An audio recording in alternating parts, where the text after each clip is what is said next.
I meet lots of interesting people who I want to help, and the best way for me to give back is to quickly share who they're helping professionally and who they wish they could privately or philanthropically help more. And I help you by keeping the interview short and sweet. People in my circle can pick and choose who to directly and indirectly help with their business or charitable contributions. Who are you helping? Don't forget to subscribe or follow me on YouTube and TikTok so they start paying me to do more content like this. Let's get started. Hey everybody, how's it going? I'm Dan Fredenberg, and this is for Who Are You Helping? And today I'm joined with Tzvi, is how you usually pronounce that? Tzvi. Tzvi. Oh, Tzvi. Tzvi is great. Tzvi. If that's the best you can do. Yeah, exactly. You know, I'm getting better with these different names here. But just so you know what's going on, I'm a commercial real estate syndicator, a top real estate voice, commercial real estate voice on LinkedIn and all this kinds of silliness. And most of people who know me, they know me because of the chance encounter interviews, which is with different syndicators, deal sponsors, operators, and whatnot. But sometimes people appear in my circle where I want to give them a little bit more exposure, or I want to find out exactly what it is that they do. And what better way to do it than to also share that information with you, so that because I suspect that you probably have a similar thing. So before we get too deep into your business, Tzvi, do you want to say a thing or two about yourself? Well, I've been around the block.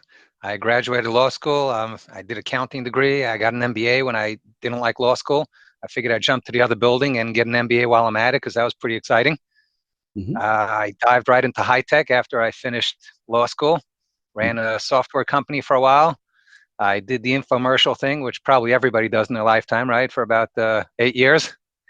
Took a little break, and then I came back to real estate, where it's at, right? Absolutely. When it comes to success, all roads seem to lead to real estate. And that brings me to the first question I have on this show. It's who do you help professionally? And let me give you some information on the reason for why that is the first question.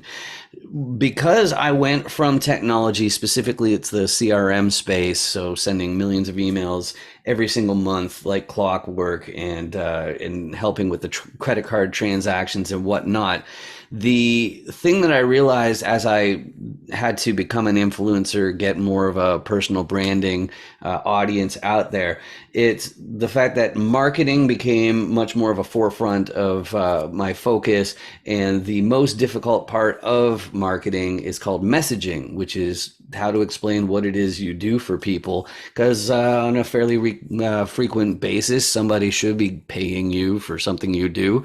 And if we know what that is, then there's more likelihood that we're going to pay you for that exact thing. So, Tzvi, I know that what you're focusing on more recently, it's on the entities, the legal entities, especially letting the government know who is the beneficial owner and stuff like that. But I'll let you take it away. Who do you help professionally? So we help all people who have LLCs or want LLCs. That could be any business, small businesses, real estate. But I happen to come from a real estate background. Our firm, we're a sister company of a title company and a cost seg and 1031. So our clients and our knowledge base is real estate. And that works really well because the real estate people have lots of LLCs. So there are a lot of things that we help out with. We start with the beginners where we help them set up. We explain them how to structure their LLCs, to the people with 100, 200, 500 LLCs where we help them manage it.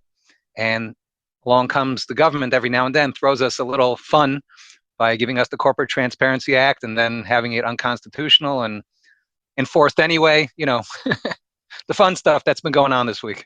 Yeah. It's almost like words on a sheet of paper. They don't have, like big muscles and stuff like that to enforce themselves. That's really something.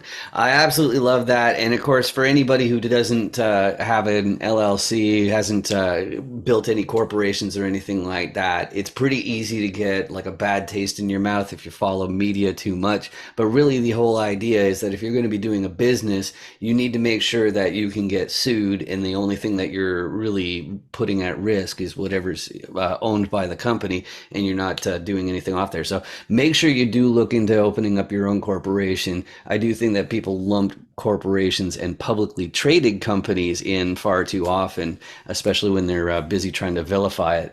But the second question I have for you, it comes from the fact that I don't know if you know this or not, but I'm from the internet. And everywhere I live physically, they have that movement to shop local, support your local economy. And that's very important so that everybody thrives. There's a low crime rate because people actually have things to do. I think that's very important. However, if you are from the internet like me, the question is, well, how do you choose between one internet-based professional and another? And it hit me that the best way that I could think of is by finding out who the secondary beneficiaries are of choosing somebody professionally. In other words, if you're going to choose somebody, you have to figure out, well, who else is benefiting because you chose them professionally. So Z, everybody has somebody in their life that they wish they could help more. Some people are overachievers and they have orphanages all over the world and things like that. Other people, they've just never even been in a financial situation to spend enough time with their family. But whether it's philanthropically, privately, voluntarily, artistically, even, I'm sure there's somebody you wish you could help more than you have. Who do you wish you could help more? Well, this is a funny answer, but right now, because I'm so into LinkedIn, I really want to help the people on LinkedIn who are reading the same boring posts every day and commenting. I like to mix it up a little bit. I like to comment and get them to smile, not just, that's awesome. Unfortunately, with many posts, I can't do more than that. But every now and then when I have an opportunity to make somebody smile, I get a lot of comments where people say, thanks, your comment made me laugh, made me smile. That's because I'm so into this, and I prefer not to have a side thing where I help people. I prefer on the way, while I'm doing what I'm busy with, to get a little satisfaction. I love that answer, especially because you're not relying on bad chat GPT posts to Oh make you no. smile out of. That's a completely different reason why I end up smiling. But my next question then, it has to do with, I think most professionals, they don't really run into this question very often, and I find the more successful somebody is, the more floored they are by this specific question, and that is, I'll look floored oh, regardless. Okay, oh, there how's you go. that? Great. So the question is, how can people in the audience help you? And me personally, I like to imagine it's like for me, like Santa Claus sitting on his lap, or like a genie of the lamp coming out, and you got those different wishes. But this time, the genie in the lamp is the people in the audience. So how can people in the audience help you? Get on LinkedIn, be creative, be authentic, be original, comment wisely, comment, with a little humor, and that will save me. I spend way too much time scrolling. Do me a favor, make me laugh, guys. I try to make you guys laugh. Make me laugh. I love it. I absolutely love it. And so if people are going, okay, I got a LinkedIn account, me, I'm easy to find. I got this really distinct last name. It's really easy to find me on LinkedIn where I spend most of my time. As far as the other ways to reach out to me, the other things you can do, I do have a few different books on business development, skill building. Some of it, one of them is specifically about real estate, so you know what that's all about. But if people want to reach out to you, Z, they just search for your name on LinkedIn. That's the best way, or do you want to also share Yeah. like a website or something like that? Um, we have a website, riversidefilings.com. LinkedIn is where I'm at, really. Mhm. Is internet, but my world today is LinkedIn. That's where I do most of my business, and that's where I'm deep into it, and that's where you'll find me. All right, I love it. I love it. And so then the last thing, it's actually not so much for you, Z. It's a question because we've already covered who Z helps professionally, who he wishes he could help more, how you can help Z, and how you can reach out. But Z, did you know that if people in the audience click the downright hideous subscribe button that's down there, that helps me? It sure does. You don't watch a video without people saying, if you like this, hit the subscribe button. Right, right, exactly. And just so we're clear, the trade-off when you, okay, full disclosure, the reason I want people to click on the subscribe button is if enough people do, then YouTube will actually pay for these videos. instead of me. And I think that would be amazing. The trade-off for you is my videos may show up on your list of suggestions. There's no guarantee. If only there was a guarantee of That you. wouldn't be a tragedy. Right, exactly. But quite frankly, you can go ahead and ignore those suggestions. I just really appreciate the fact that you spent this time with me. Just like Z, I appreciate you joining me. This has been great. I appreciate you having me. It's been fun. Thank you. Awesome. Thanks. Hey there. Are you interested in commercial real estate deals? Would you like to build your network of investors and deal sponsors? Well, the best thing I can do for you is have you appear on a chance encounter interview as featured on dandoesdeals.com. You may know me from 506BME or as a top commercial real estate voice on LinkedIn.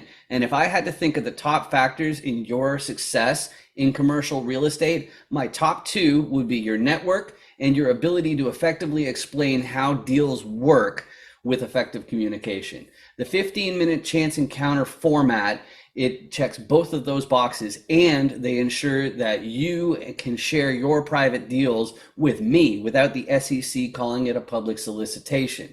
So hop onto LinkedIn. You can see my name is over here, Dan Friedenberg, and search for my name. And the best way to reach me and book that is to message me through LinkedIn. And don't worry, it doesn't matter if you decided to enter this space just last week or 2 weeks ago, or if it was decades ago.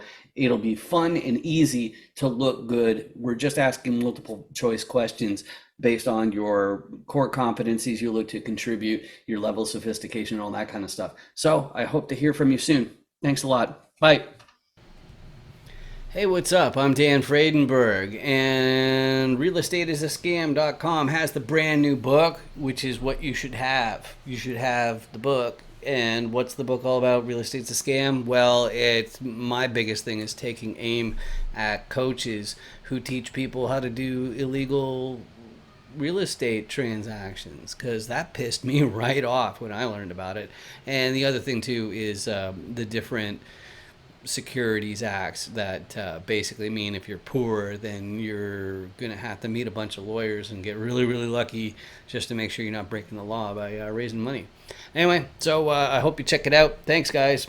Bye.